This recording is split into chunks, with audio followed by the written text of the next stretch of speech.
All right, YouTube.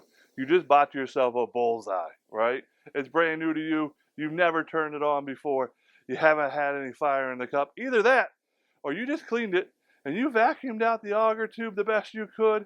You know, you let it run dry. There are no pellets really in there anymore. Now we got to start that fire again. How are we going to do it? All right.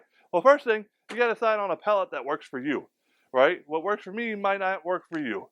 For me, the competition blend by Pit Boss is an excellent option.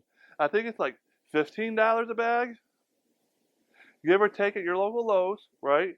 And, you know, it does a decent job. You know, I like it. Actually, I've been using these pellets for at least 2-3 years now. I like it.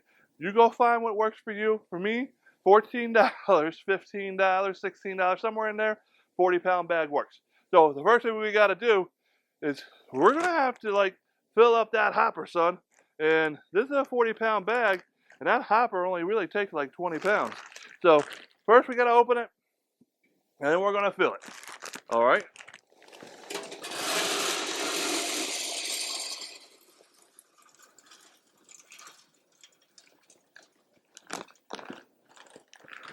Man, that bag of pellets is a little bit lighter now.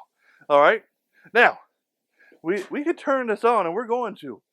But right now, my auger tube and my fire cup, there's no pellets in them, son. So if I turn it on, the igniter's going to get hot and nothing's going to happen, right?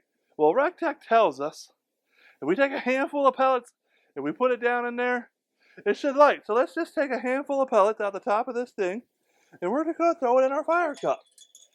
I still don't like it. I don't like it. That auger tube, I don't know how long it is. It's about a foot. Those pellets are going to burn up. So what I like to do, and this means it's going to temperature spike, is I'm going to fill about there. I want it to cover the igniting rod. All right?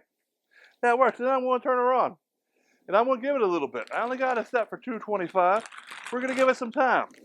Guys, look. It's been literally a minute, maybe two. If you look down in there, hopefully the GoPro's picking up. We got smoke already. All right? Where there's smoke, there's fire. All right? Give it a little bit. You're going to start to see that blaze up. When it does, we're going to start putting these racks and stuff, the heat diffuser and my grate, we're going to put it back inside that grill. Pretty soon you're going to see a flare up. That's enough pellets in there to last for a while too. So I'm not too worried about this thing like running out of pellets and it going back down. It don't matter to me. About a minute, that igniter said, "What's up, dude? You know, this is that bad smoke no one likes. That's fine. The fire's about ready to start. That GoPro is on. We're about to see this, son.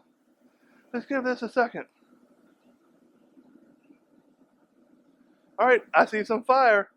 I see some fire, and that white smoke started to go away. You know what I'm going to do now? Is I'm going to put this heat diffuser back in. When I put this back in, and mine's been used heavily, this ridge faces up. All right? Look at that, it's kind of warped too. Maybe I'll stand on it later. All right? Again, guys, I chose to upgrade my grate, right? So this is an Aurora cast iron grate. It's made for, I think, a 22-inch Weber. But you know what, son? It works here. I'm going to put this in there. Guys, we just lit a fire in my Bullseye, son. All right, guys, we're done with this video. Enjoy yourselves. Eat some good food. I'll see you on the next one.